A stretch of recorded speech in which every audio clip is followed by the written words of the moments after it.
Okay, picture this. Summer evening, smell of barbecue, maybe some distant music, and then boom, the sky just lights up. Fireworks, we all know it, right? July 4th, Independence Day, parades, cookouts, the whole thing. But have you ever, really stopped to think about what's behind all the celebration? Beyond the hot dogs and the sparklers. Okay, let's unpack this. Today we're diving deep into July 4th. Not just, the holiday, but the actual moment it represents, a defining point in how this nation came to be. We're going to uncover some perhaps surprising facts and get into the deeper meaning behind those fireworks. Absolutely. And to really get July 4th, you kind of have to rewind the clock. Way back, actually. Back to the 13 British colonies thriving here in North America long before 1776. So in this deep dive, we'll trace that whole journey from colonies that were pretty much running their own affairs through these growing tensions, acts of defiance, think the Boston Tea Party, Yeah. all the way to declaring themselves a new nation, a sovereign one. And then, of course, the long, hard fight to make that real. We've got some great sources that lay out this incredible story. It shows how seemingly small things like taxes, protests, how they really snowballed into a full-blown revolution, and this bold statement about human rights. It's a lot more complex and fascinating than just the fireworks suggest. Yeah, and it kicks off, maybe surprisingly, during a time when things were actually going pretty well for the colonies, right? Early 1700s. Exactly. They were flourishing, managing their own local stuff through assemblies. Trade was booming, especially up and down the coast. But beneath that success, the relationship with Britain, miles across the ocean, was subtly changing. Generations grew up feeling, well, less like British subjects and more, distinctly American. And Britain's perspective was different. Very different. For London, these colonies were primarily, let's be frank, an economic engine, an asset, and definitely subordinate. Now, that dynamic sort of worked, mostly, until the French and Indian War ended in 1763.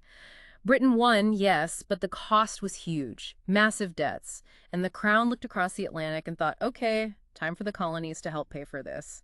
That's where the trouble really starts brewing. So Britain needs money. What did they actually do that crossed the line for colonists who'd been used to a certain level of independence? Well, it wasn't just the taxes themselves, though nobody likes new taxes. It was the way they did it, the precedent. Starting around 1765 with the Stamp Act, Parliament began imposing taxes directly on the colonists. Internal taxes, trade rules. This is totally different from how things worked before, Yeah. where taxes were mostly on external trade or handled by their own local assemblies. So the colonists are thinking, wait, you're taxing us, but we don't have anyone speaking for us in Parliament. No taxation without representation. It wasn't just a catchy phrase. It was a real challenge to their whole system of governance. And that pushback, that defiance, it just kept growing until, Yeah. well, until that very famous protest in Boston. Right. The Boston Tea Party in 1773, Parliament passed the Tea Act, which basically gave the British East India Company a monopoly. Colonists saw it as another overreach. So you have these rebels, disguised as Mohawk Indians, that image is iconic, boarding the ships, dumping, 342 chests of tea. Wow. Yeah. Dumped right into Boston Harbor. It wasn't just about hating tea, obviously. It was a direct hit against British economic control. And Britain didn't exactly take that lying down. Oh, not at all. They were furious, their response. A series of laws the colonists immediately called the Intolerable Acts. These were harsh. Closed Boston Harbor, messed with Massachusetts government, even forced colonists to house British soldiers. Quartering Act, yeah. Exactly. The goal was clearly to punish Massachusetts, make an example, but it backfired, didn't it? Instead of isolating them, it actually brought the colonies closer together. Resistance wasn't just scattered anymore. It was organized and spreading fast. Spreading to the point of actual armed conflict. Tragically, yes. By 1775, people were arming themselves, colonial militias were drilling. Then came April 19th. British troops march out of Boston towards Concord, aiming to seize colonial weapons. They run into the colonial militia in Lexington. Shots are fired. Shot heard round the world. That's the one. We still don't know for sure who fired first, but when the smoke cleared, 8 Americans were dead. The Revolutionary War had begun. No turning back, really. So the fighting starts, but putting together an actual army, coordinating 13 different colonies, that must have been incredibly difficult. Immense challenge. But they did it. They formed the Continental Army. George Washington was appointed commander-in-chief. And fighting broke out, all over. They were definitely the underdogs, less training, fewer supplies. But there was this spirit, this determination right from those early battles like Bunker Hill. Still, the road ahead looked incredibly tough. It's fascinating, though, that even with battles raging, some people still hoped they could patch things up with Britain. What was that about? Well, you got to remember, many colonists still felt British, deeply loyal to the crown, or at least the idea of it. They saw themselves as fighting for their rights as British citizens, not necessarily for a whole new country, at first anyway. Right. But as the war dragged on, more fighting, more bloodshed, like the heavy losses at Bunker Hill, public opinion started to shift. And then you have figures like Thomas Paine. His pamphlet, Common Sense, just exploded. Huge impact. Massive. It laid out the argument for complete independence in plain language everyone could understand. Really changed the conversation, pushed people towards breaking away entirely. Okay, so the mood shifts. Yeah. Independence is gaining ground. Then comes June 1776. Congress decides it's time to make it official. Exactly. They appoint a committee of 5 to write it down. Thomas Jefferson takes the lead on drafting the Declaration of Independence. Now here's a detail people sometimes mix up. The dates. July 2nd versus July 4th. Right. Crucial point. On July 2nd, 1776, the Continental Congress actually voted in favor of independence, resolved to be free. The document we know, the Declaration itself, Jefferson's powerful words explaining why that was formally debated, revised slightly, and then adopted 2 days later on July 4th. So the 4th is the anniversary of the adoption of the Declaration, the public announcement to the world. And what an announcement. It wasn't just we're leaving. It laid out this whole philosophy of government and rights. Absolutely. We hold these truths to be self-evident, that all men are created equal. I mean, those words... So powerful. Immensely. Endowed by their creator with certain unalienable rights, that among these are life, liberty, and the pursuit of happiness. It grounded the revolution in these universal ideals.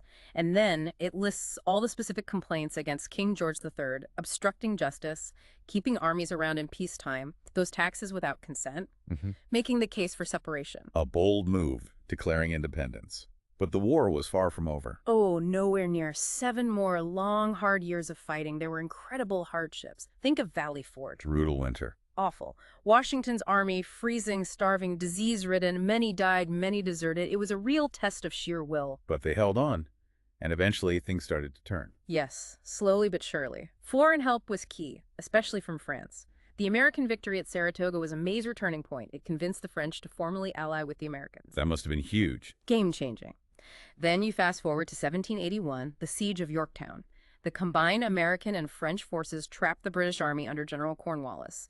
His surrender at Yorktown basically sealed the deal. The fighting mostly wound down after that. And finally, peace. Finally, the Treaty of Paris, signed in 1783, Britain formally recognized the independence of the United States. It was official. A new nation on the world map. And even during the war, people started celebrating July 4th. They did, pretty early on, actually. Bonfires, parades, ringing bells. In Philadelphia, 1777, they had the first big official bash fireworks, cannons firing 13 times for the colonies. It quickly became this annual tradition, a national ritual, reading the Declaration aloud, speeches, community gatherings, all focused on remembering that freedom they'd fought so hard for. So when you wrap it all up, wow. We've covered a huge sweep of history today, from those early colonial days, the rising tensions, the Declaration, that long war. It really is amazing to think about how deep that desire for self-rule ran, and those key turning points, like moving from wanting reconciliation to demanding full independence. That shift was everything. It was, and the really profound thing about July 4th, the deeper meaning, isn't just the political break from Britain. It's the launch of this revolutionary idea that governments get their power from the people they govern, the consent of the governed, and that people possess fundamental universal rights. Life, liberty, the pursuit of happiness. That's the bedrock. But, and this is crucial, that promise wasn't initially for everyone, was it? Yep. No, and we absolutely have to acknowledge that. The soaring words of the Declaration stood in stark contrast to the reality for many. Enslaved people remained in bondage. Native Americans faced continued displacement and violence. Women were excluded from the political process, couldn't vote. So that journey towards making those ideals of equality and liberty true for everyone, that's a struggle that has continued long after 1776. It makes July 4th a starting point, not an end point. It reminds us that the ideals were powerful, but the work of realizing them is ongoing. Right. And here's maybe something to really chew on. Think about this. Behind every single firework that goes off, there's this powerful truth. Liberty wasn't just handed over, it was demanded. It was fought for, bled for. And the implication is it still has to be defended. It has to be expanded, right? Generation after generation. So maybe as you watch the fireworks this year, think about those echoes from the past. The shouts on Lexington Green, the debates in Philadelphia, the soldiers marching through the snow at Valley Forge. Yeah. How does that history still speak to us today and Yeah. our own efforts to build a more perfect union? That's exactly it. July 4th isn't just a historical date or a party. It's a living story. It's about a revolution of ideas that's still unfolding. It's a constant reminder of this ongoing American experiment, what it means and what it demands of us.